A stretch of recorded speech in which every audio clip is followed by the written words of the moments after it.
за 2-3 дня просчитывал. В библиотеке мне шли на встречи и давали там много книг. Это обычно где-то 3-4 книжки, а здесь каждый полный мешок или рюкзак книг давали. И я так, поэтому где-то в начальных классах я со всеми классиками уже был знаком, и зарубежными, которые, ну, там, Эмиль Золя, Бальзак, Стендаль, вот, Тихий Дон, у меня где-то, по-моему, в 4 классе такие толстые книжки. Но Тихий, то есть война мне так и не осилила.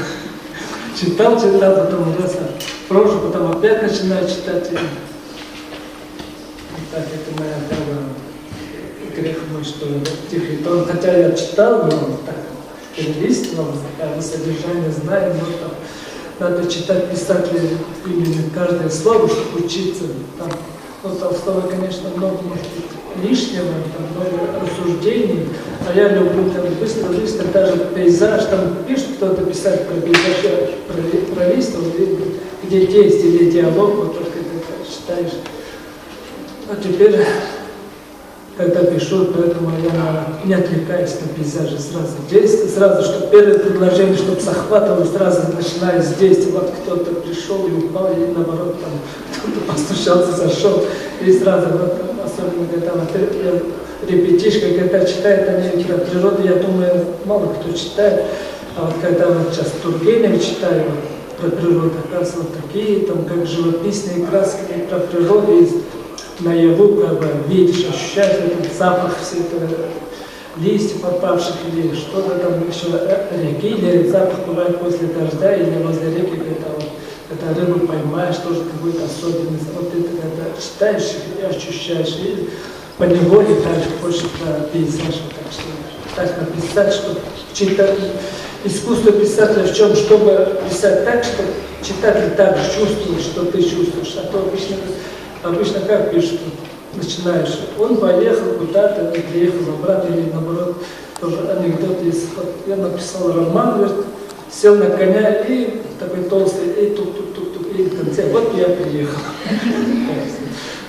Поэтому больше, если писатель умеет задевать чувства читателя, вот это может быть настоящий писатель. А значит, если писать по-настоящему, надо писать то, что ты сам чувствуешь. Я обычно не могу писать, например, про технику или про компьютер, сейчас всякие фантазии, фантастические, это я не умею писать, там надо всякие технические термины. А я больше вот именно, может, могу написать профессиональный про овец, вот Леснянский, говорит, не знаю, он мне пас овец, может, пас там немножко, получил премию за книгой, Отар уходит на лето, на фото прочитать, может, он как-то профессиональным взглядом посмотреть, правильно ли он написал про овец или неправильно, потому что я 10 лет в детстве, пока не закончил 10 классов пас овец, я все знаю про овец. Ну, а там поступил я в педагогическое училище, в первом курсе у нас был при Союзе писателей литературное объединение Таңсолбан, утренняя звезда называется, на русском языке у нас Таңсолбан, у нас Венера. Ну, утренняя звезда лучше звучит, это как раз писатель, который утром уже ярко светит на фоне других звезд. И там руководил Михаил Михайлович Чичаков. Когда меня пригласили, мне было интересно, вот такой знаменитый человек, я сразу пошел в литературное объединение, и там человек 10 было начинающих писателей, но много из них действительно стали писателями. Там у нас Сергей Карачаков, и Олег Шурбаев ходил, и там стали журналистов много, и Виктория Алексеевна, которая сейчас в ХГУ работает, доктор наук, она стала сейчас.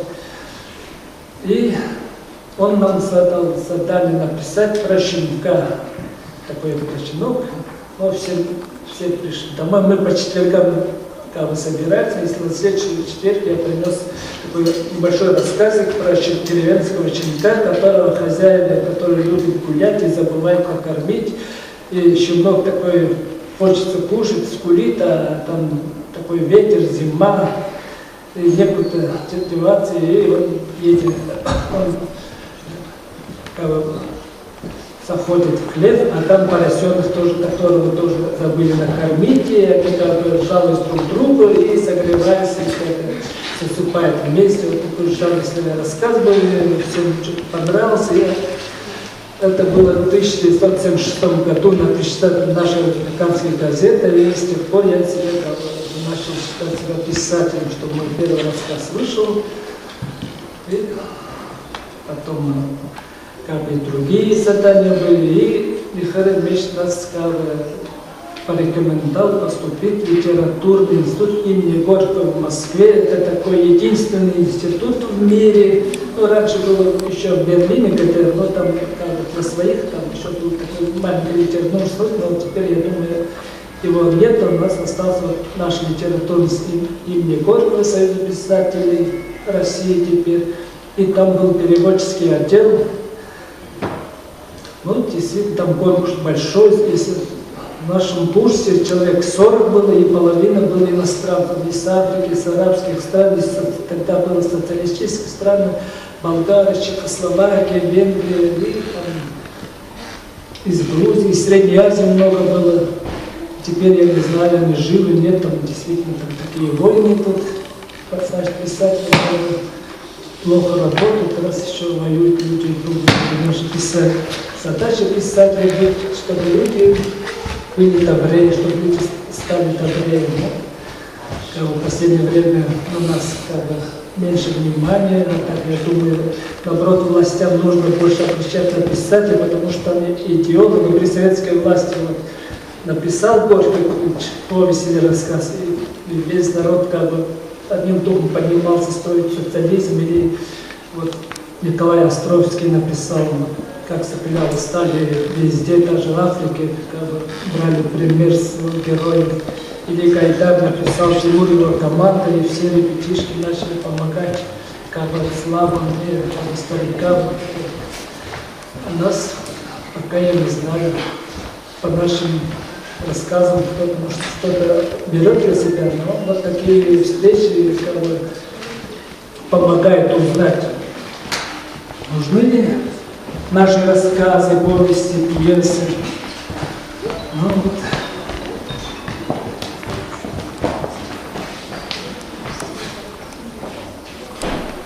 Ну, а так, что можно в жизни? Вот самое главное событие моей жизни, я думаю, что это перевод Библии на хакасский язык. Это я лет 20 потратил, я думаю, это быстро это все делать, оказывается, это такая тоже большая работа, надо это передать не только как слова, но и главный смысл предложения, а смысл предложения, который на русском синодальном переводе совсем другие слова, а главное по смыслу означает совсем другое. Это как бы было написано на древнегреческом, и у нас консультант был, который знает древнегреческий, и нам подсказывал. И таким образом мы работали лет 20, некоторые по 25 лет. У них есть такой институт перевода Библии, сначала в Швеции, Стокгольм, этот институт находился теперь в Москве при Академии наук России.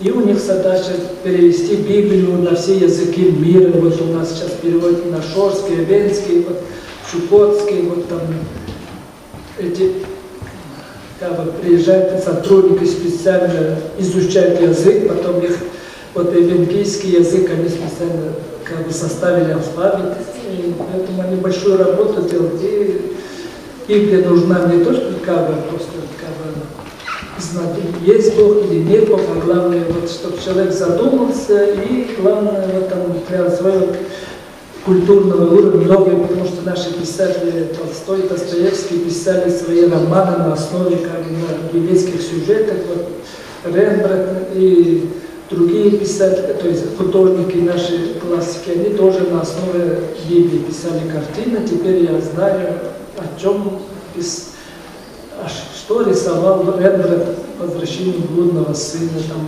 какой сюжет такой, что у родителей было 2 сына, старший остался работать, а младший как бы захотел свободной жизни, он потребовал свою долю, и свою долю взял, и уехал в какой-то чужой город, и промотал, и там он голодал, и весь потом пришел домой, как бы оборванный и нищий. И отец обрадовался и заколол целого быка, и старший как бы обиделся: вы мне здесь, я вам всем помогал, а вы мне даже ягненка не закололи, а вот этот блудный брат мой приехал, а вы ему целого быка закололи, и праздник устроили. Родители говорят: ты с нами всегда, и все наше там твое. А вот когда вот мой младший сын как бы ополнился, приехал домой, и я как бы обрадовался. Поэтому как бы здесь какой смысл, что если человек осознал свою вину и об этом как бы раскаялся, это как бы больше приветствуется. Бывает, что упорные люди никак не создают своих ошибок и будут упорно идти дальше. Ну, потом я сначала в детских рассказах начинал, потом сказали в театрах, надо нужны пьесы, и я начал писать пьесы, в основном комедии, я грустные, не трагедии писать не умею, я хочу, чтобы люди больше такой положительные эмоции, чтобы люди больше смеялись, потому что когда смеешься, как бы здоровье добавляет. Потому что я где-то 15 пьес мы их поставили в театр, может некоторые, если будут там афишах, и такой или там Илья такой, можете прийти, посмотреть, и потом прийти ко мне, вот там что-то неправильное, что-то там действие, можете даже свои замечания сделать. Ну и больше так. Ну я, как мне сказали, я еще люблю рисовать, так и не попал в художественную, но я не бросил до сих пор. Рисую. Когда в Москве учился, я брал уроки у одного академика живописи. Он так много дал мне. Так что я здесь наброски принес, большие картины не стал сюда тащить. Я думаю, у меня здесь где-то 4 выставки было в Абакане. Может, некоторые видели, может, не видели, но так, где-то у меня наброски есть.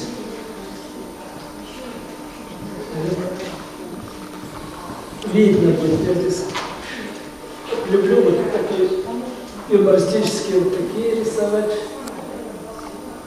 Это вот свиньи разбивают.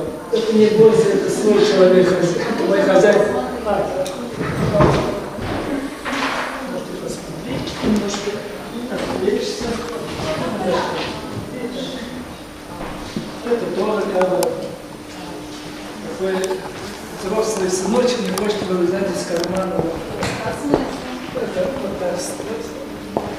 А вот такие юмористические рисунки, которые вот жена встречает. Это фотография раскололет, вот так надо ходить, здесь это Ворона прокуратура, что этих мусорных ящиков после лечения ничего не остается.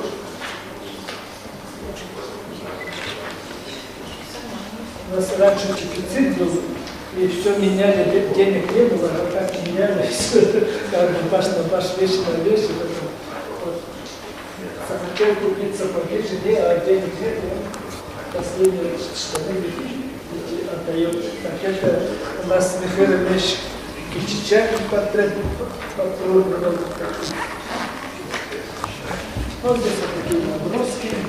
Я основном, когда сижу, я слушать кого-то уже преподаватель что-то говорит, а мне надо слушать, а я рисую. Здесь как раз преподаватель нарисовал у нас там в Москве. Меня, ну, тут посмотрите. Ну, здесь сразу заодно покажу, такая толстая книга, это только половина Библии, а еще есть Новый Завет, это Новый Завет еще толще книжка. Ну, хотя бы это, здесь сейчас народ, что здесь на хакасском, а здесь на русском. Кто хочет изучать хакасский язык, можете здесь прочитать, и здесь сразу параллель, даже цифры есть, я разбирайте, именно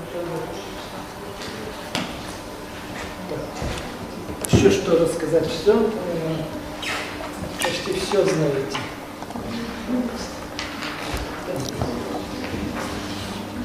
Вот я еще редактор вот этих детских журналов, на хакасском языке, это для среднего школьного возраста, вот такой цветной, иллюстрированный Вот здесь как наши писатели, ну, можно тоже посмотреть. А здесь для дошкольного и младшего школьного возраста вот такие. А где вы продаете? В смысле, купить где можно? Ну, это Министерство образования все забирает, это тоже в библиотеке можно просто прийти и посмотреть. А так почти не продается, как бы заказывает.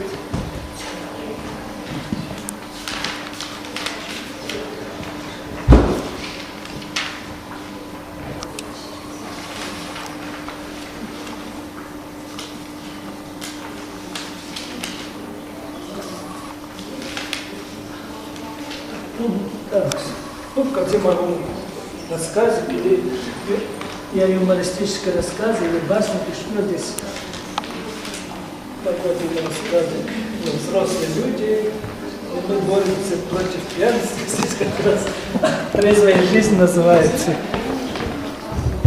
Я себя не считаю за алкоголика, праздник, или когда гости придут, приходится выпить. И это только беда. У нас каждое воскресенье праздник, и гости к нам чуть не каждый день заходят. Выпьешь по бутылке набрать и уходишь на кат. А жена моя ворчит, ругает всякими словами. Надо сказать, она меня вообще не пьет. Не понимаю, как это можно так жить, вообще не пить. Скучно же. Вот один раз также после какого-то праздника лежу я в постели, не могу встать. Жена моя всякими словами меня опохмеляет. Скотина, развалился тут, вставай. А я здесь только молча охаю в ответ. Вчера за что там пили водка? Праздник был, еле вытавливаю слова. Какой праздник? А, день химика отмечали. Ты что, химик? В тюрьме сидел разве? Да нет, у нас день ученых-химиков. Мы же все химики, всякие отравы едим, пьем. Ну, тогда выпил бы пару стопочек, и все, успокаивается моя жена. Да друг еще встретился, когда-то в детский сад вместе ходили. Вам бы лишь причина уже ворчит про себя, жена немножко успокаивает. Поэтому наши мужики ничему не годно, только пить мастера. И это правда. Выпить я мастер. Молодости одну бутылку один соображал. В то время сердце было покрепче, и в голову всякие шальные мысли лезли. А теперь не так, старею. Много выпью и не помню. Придется, правда, лечиться. А то недолго дать концы. Пошел я к врачу, он осмотрел меня со всех сторон, анализы взял. Потом через несколько дней, когда я к нему пришел, говорит: у тебя анализы неплохие, жить можешь, кал и моча отличные, к ним у меня претензий нет, в крови у тебя чистый спирт, это хорошо, но на всякий случай надо прекратить пить. Некоторые и похмелье не выдерживают, в гроб ложатся. Вышел я из поликлиники и задумался, надо их, правда, пить бросить. Если что-то случится, у меня все-таки семья и дети.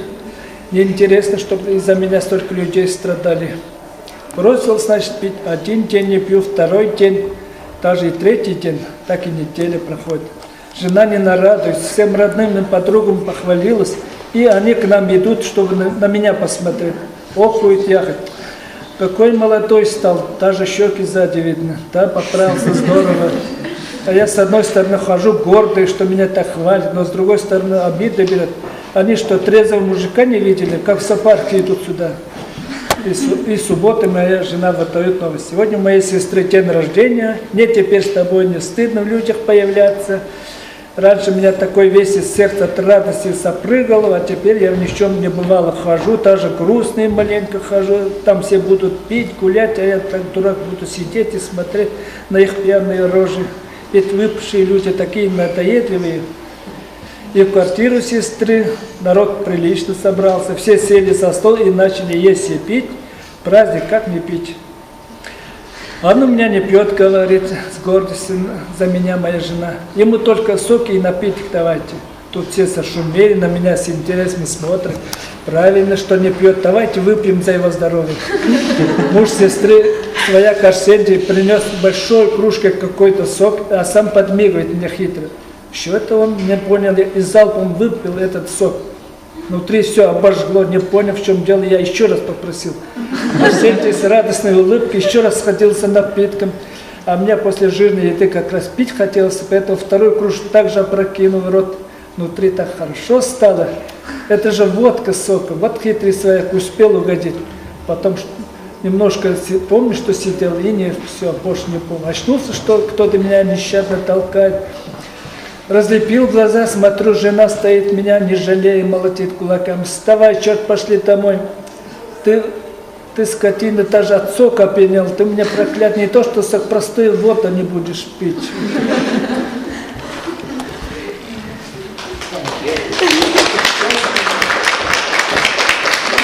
Ну, если вопросы есть, можете задавать.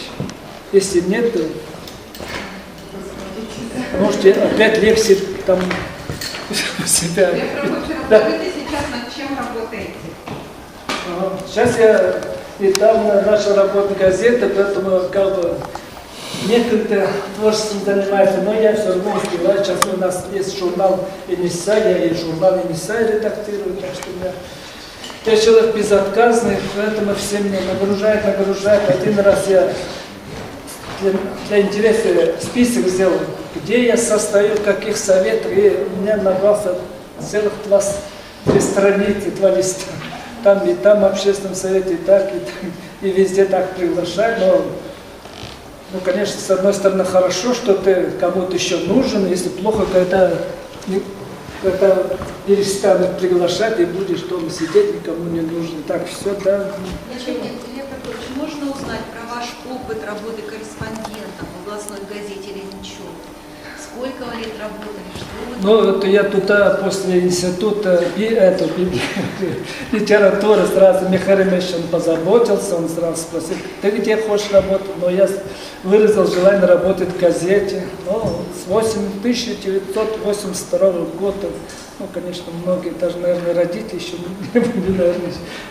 еще не родились. Вот и получилось, почитал, где-то 25 лет получилось, что я работал журналистом. Теперь вышел на пенсию, опять начинаю снова с журналистикой, потом опять, потому что я как понял, жизнь не так идет прямо, вот так, спирально. Вот у нас тоже громили коммунизм, потом вот совхозы громили, сейчас опять начинают то, что там разворали, опять начинают, поэтому, так что радуйтесь, что будут вот так.